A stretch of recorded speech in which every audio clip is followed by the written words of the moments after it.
In this tutorial, I'll show you how to access ESPN Plus on your Roku TV, so you can stream live sports and exclusive content.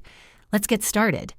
To access ESPN Plus on Roku TV, start by subscribing to ESPN Plus through the ESPN app or website if you haven't already.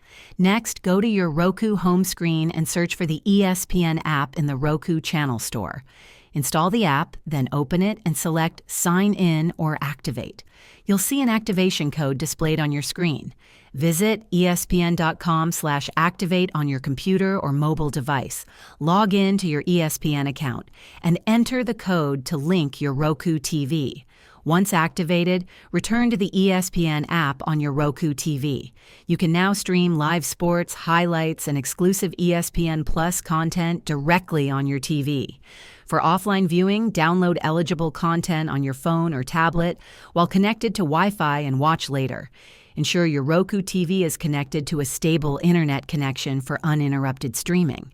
If this video helped you, please hit the like button and subscribe to this channel for more useful tutorials.